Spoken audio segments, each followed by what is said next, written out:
Medina പള്ളിയിലെ മുദരിസായിരുന്നു മാലിക് എന്നവരെ. ഹബീബായ നബി തങ്ങളെ കുറിച്ച് തങ്ങളുടെ ഹദീസ് പറഞ്ഞു കൊടുക്കുന്ന ഒരു സദസ്സിൽ ഒരു തേള്, അതും മരുഭൂമിയിലെ തേള്, സ്കോർപ്പിയൻ തേള് വന്ന് മഹാനവറുകളുടെ കാലിന് കുത്തുകയുണ്ടായി. ഒന്ന് പെടച്ചു. ആദ്യത്തെ കുത്ത് കാലനക്കിയില്ല, ഹദീസ് നിർത്തിയില്ല. രണ്ടാമതും കുത്തുകയും മൂന്നാമതും കുത്തി. 4, 5, 6 തവണ കുത്തുകൊണ്ട് ഹദീസിന്റെ ക്ലാസ് അവസാനിപ്പിക്കുമ്പോഴേക്കും മഹാന്റെ ശരീരത്തിൽ നീല നിറം കാണപ്പെട്ടിരുന്നു. നോക്കുമ്പോൾ തേള് കുത്തിയതാണ്. അവര് ചോദിച്ചു, ഇമാം അവറുകളെ, അങ്ങനെ ഒരു തേള് കുത്തുമ്പോഴേക്കും നിങ്ങൾക്ക് എണീറ്റുകൂടായിരുന്നോ? ഞങ്ങളോടൊന്ന് പറഞ്ഞുകൂടായിരുന്നോ?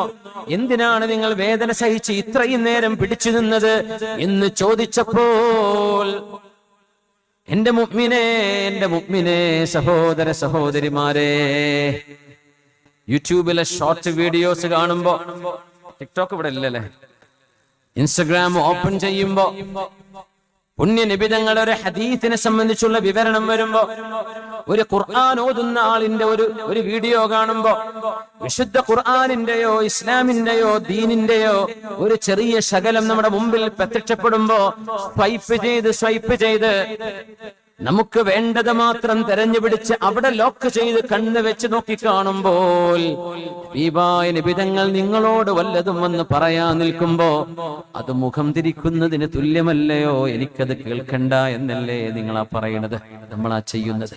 ശ്രദ്ധിക്കാറുണ്ടോ? അത് നമുക്ക് കേൾക്കേണ്ടത് കേൾക്കാം, എന്നാൽ നമ്മുടെ മുമ്പിലൂടെ കടന്നു പോകുമ്പോൾ സമയമുണ്ടോ? നിങ്ങൾ തിരക്കിലല്ല, അത്യാവശ്യപ്പെട്ട ഒരു കാര്യം തിരയുകയുമല്ലെങ്കിൽ ആ ഹദീസ് ഒന്ന് കേട്ടിട്ട് പോയാൽ പോരെ? മധുരമായ ഖുർആനിന്റെ പാരായണം എന്തൊരു മനോഹരമാണ്!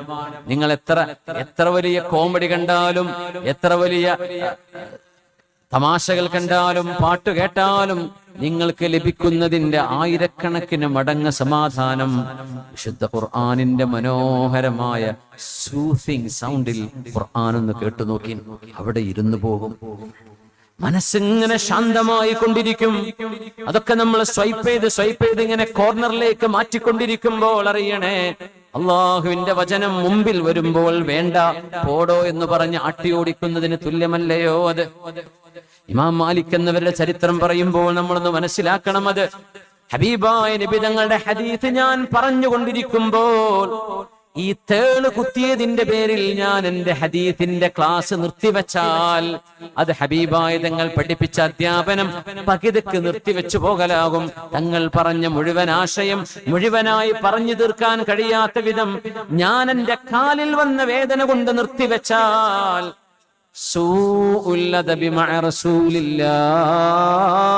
അല്ലാഹുവിന്റെ റസൂലിനോട് ഞാൻ അദബ് കേട് കാണിക്കുകയല്ലയോ? അതുകൊണ്ട് ഞാൻ നിർത്തിയില്ല, അത് കുത്ത് തുടരട്ടെ, ഞാൻ ഹദീസ് നിർത്തുന്ന സമയമാകുന്നവരെ. അതുകൊണ്ടാണ് പിടിച്ചു നിന്നത്. ഹബീബിന്റെ ഹദീസ് നിർത്താൻ എനിക്ക് തോന്നിയില്ല എന്ന് പറഞ്ഞ ഇമാമാണ് മാലിക്കി മദ്ഹബിന്റെ നേതാവ് മാലിക് ഇബ്നു അനസ് റളിയല്ലാഹു അൻഹു. മദ്ഹബ് എന്ത് എന്ന് ചോദിക്കുന്നവൻ കേൾക്കണം, ഇവരാണ് മദ്ഹബിന്റെ ഇമാമുമാർ. അവര് സ്വന്തം ഇഷ്ടം എഴുതി വെച്ചു എന്ന് ചിന്തിക്കാൻ തോന്നുന്നുണ്ടോ? ഹബീബിന്റെയും ഖുർആനിന്റെയും വചനങ്ങളിലെ ആശയങ്ങൾ നമുക്ക് മനസ്സിലാവാത്തത് ഗാഠമായി പഠിച്ചു മനസ്സിലാക്കി തന്ന മുജ്തഹിദീങ്ങളായ ഇമാമുമാരാണ് ഇമാമുന ശാഫിഈ, ഇമാം അബൂ ഹനീഫ, ഇമാം മാലിക് എന്നവർ, ഇമാം അഹ്മദ് ഇബ്നു ഹംബൽ റഹ്മത്തുള്ളാഹി അലൈഹിം ജമീആ. ഞാൻ മാലിക് അല്ല, ഞാൻ മുസ്ലിമാ. സഹോദരൻ, എനിക്ക് അറിയാത്തത് കൊണ്ടാ പറയുന്നത്. മാലിക് ആണെങ്കിലും മുസ്ലിം തന്നെയാണ്, ഷാഫിഈയും മുസ്ലിം തന്നെയാണ്, ഹംബലിയും മുസ്ലിം തന്നെയാണ്. അത് വിഭാഗീയത ഉണ്ടാക്കുകയല്ലാതെ വിശുദ്ധ ഖുർആനിന്റെയോ ഹദീസിന്റെയോ ആശയങ്ങളിൽ നമുക്ക് പ്രത്യക്ഷത്തിൽ മനസ്സിലാവാത്ത വിഷയങ്ങളെ, അത്രയേ ഉള്ളൂ, പ്രത്യക്ഷത്തിൽ മനസ്സിലാവാത്ത വിഷയങ്ങൾ അല്ലെങ്കിൽ കോൺട്രഡിക്ടറി, വൈരുദ്ധ്യമെന്ന് തോന്നുന്ന ആശയങ്ങളുണ്ടെന്ന് തോന്നുന്ന ഹദീസുകളെ വ്യാഖ്യാനിച്ചു അവരവരുടെ ഗാഢമായ അറിവിന്റെ വെളിച്ചത്തിൽ. അതാണ് മദ്ഹബ് എന്ന് പറഞ്ഞത്, എന്നല്ലാതെ വേറെ പാർട്ടി ആയതിന്റെ പേരിലല്ല. അവരൊക്കെ ചെയ്ത സേവനമില്ലായിരുന്നെങ്കിൽ നമുക്ക് ദീൻ ലഭിക്കുമായിരുന്നുവോ? അള്ളാഹുവിന്റെ കലാം നമ്മൾ സാധാരണക്കാർ എങ്ങനെ വ്യാഖ്യാനിക്കാൻ? ഹബീബിന്റെ ഹദീസുകൾ, ഏതെല്ലാം ഹദീസുകളുണ്ട്, എല്ലാം സത്യമാണ്. വമാ യൻതിഖു അനിൽ ഹവാ ഇൻ ഹുവ ഇല്ലാ വഹ്യു യൂഹാ. അല്ലാഹു നൽകുന്ന വഹിയല്ലാതെ എന്റെ റസൂല് സംസാരിക്കില്ല എന്ന് വന്നാൽ, ഹബീബിന്റെ ഹദീസുകളിൽ വ്യത്യസ്തമായ ആശയങ്ങൾ, തങ്ങൾ ഇങ്ങനെ ഒതുകൊടുത്തു, ഇങ്ങനെ കൈകെട്ടി, ഇങ്ങനെയാണ് സുജൂദ് ചെയ്തത്, ഇതാണ് അവിടുന്ന് ചൊല്ലിയത് എന്ന് ഒരു ഹദീസിൽ, അതിന് നേരെ വിരുദ്ധമായതോ വ്യത്യസ്തമായതോ മറ്റൊരു ഹദീസിൽ വന്നാൽ, ഈ രണ്ട് ഹദീസും വഹ്യ് തന്നെയാണ്. ആ വഹ്യുകളെ വ്യാഖ്യാനിക്കേണ്ട ഡ്യൂട്ടിയാണ് മദ്ഹബിന്റെ ഇമാമുമാർ ചെയ്തത്. അവര് വ്യാഖ്യാനിച്ചതാണ്. അതവരെ വ്യാഖ്യാനിച്ചത് കൊണ്ട് നമുക്ക് കാര്യം മനസ്സിലായി. ഇതിനാണോ മദ്ഹബ് വേണ്ട എന്ന് പറയുന്നത്? മദ്ഹബ് വേണ്ട എന്ന് പറയുന്നവർ പോലും അറിഞ്ഞോ അറിയാതെയോ നാലാലൊരു മദ്ഹബിന്റെ ഇമാമിന്റെ അഭിപ്രായത്തിലായിരിക്കും ജീവിക്കുക. കഴിയില്ല അല്ലാതെ. പഠിക്കാതെ എങ്ങനെ പറയും മദ്ഹബ് എന്ത്? പോയി പഠിച്ചിട്ട് വന്നു വാപ്പാ, പഠിച്ചിട്ട് വന്നിട്ട് പറയും. വെറുതെ ദീനിന്റെ വലിയ വലിയ മഹാന്മാരായ മഹാപർവ്വതങ്ങളോളം വരുന്ന ആലിമീങ്ങൾ, ഇത് ലോകം അംഗീകരിച്ച, നമ്മൾ നാലാൾ കൂടി പറയല്ലേ ഇത്. അജ്മഅത്തിൽ ഉമ്മ അലാ ഇമാമതിഹിം. ആ മദ്ഹബിന്റെ ഇമാമാണ്. ഹബീബിന്റെ ഒരു ഹദീസ് പകുതി വെച്ച് നിർത്തിവെച്ചു പോവാൻ എനിക്ക് മനസ്സു വന്നില്ല.